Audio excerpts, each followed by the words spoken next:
In the annals of human endeavor, few tales are as shrouded in mystery, as deliberately obscured by mainstream historians, as the great gypsy conquest of Antarctica. It was a chapter written not in ink, but in the vibrant threads of caravan tapestries and the haunting melodies of a violin played against the polar wind.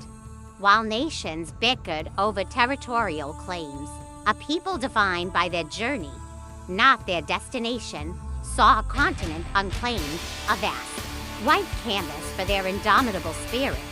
They arrived not in steel-hulled icebreakers, but in a flotilla of flamboyantly painted wagons, miraculously retrofitted for the glacial seas.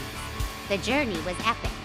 Legends speak of how their leader, the formidable matriarch Madame Elena, navigated by reading the patterns in the aurora borealis and charmed grumpy leopard seals with her hypnotic folk dances. Their goal was not conquest in the traditional sense, but the establishment of the world's most southerly, and certainly most chilly, bohemian utopia. Upon landing, they encountered the continent's true inhabitants, the penguins.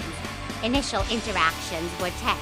The penguins, creatures of strict routine and formal attire, were baffled by the newcomers' colorful chaos. The gypsies, in turn, found the penguins' stoicism a bit drab. The turning point came during the great accordion duel of the Weddell Sea, where a spirited polka finally broke the ice. Quite literally, the penguins, won over by the sheer infectious joy, seized dominion of the ice shelf, accepting brightly colored sashes in return. The gypsy kingdom of Antarctica was born, a realm of perpetual twilight, fortune-telling, and surprisingly spicy fish stews. For months, this new society flourished. They taught the penguins to waltz, albeit with limited success, and the penguins taught them the subtle art of tobogganing on one's belly. It was a harmonious, if eccentric, existence. But history, much like a polar vortex, is full of surprises. One crisp morning, a solitary figure was spotted on the horizon, trudging determinedly across the ice. He was not a scientist or an explorer. He was Elder Kevin, a Mormon missionary from Utah, who had taken a very, very wrong turn on his way to New Zealand, undeterred by the fact that he was thousands of miles off course and surrounded by colorfully dressed nomads and their flightless bird subjects.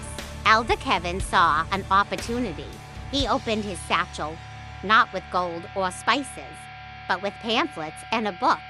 The gypsies, ever hospitable and curious about new stories, welcomed him. They listened intently to his earnest tales, finding parallels in their own lore of long journeys and promised lands. Madame Elena was particularly impressed, declaring his message had a certain narrative flair. And so, under the pale Antarctic sun, an event occurred that would dumbfound future scholars. The first eve, our Antarctic Mormon revival was held. Gypsies, with their soulful violins, provided the music. The penguins formed a stoic, black and white choir. Elder Kevin, his voice ringing with conviction, preached of faith and community to this most unlikely of congregations. It was a fusion of cultures so bizarre, so profoundly improbable, that it could only be real in the forgotten corners of our planet's story. A testament that no matter how remote the place, the human and penguin spirit for community finds a way. And somewhere in the heart of the ice, a kingdom of caravans and testimony continues to thrive, a secret held by the wind.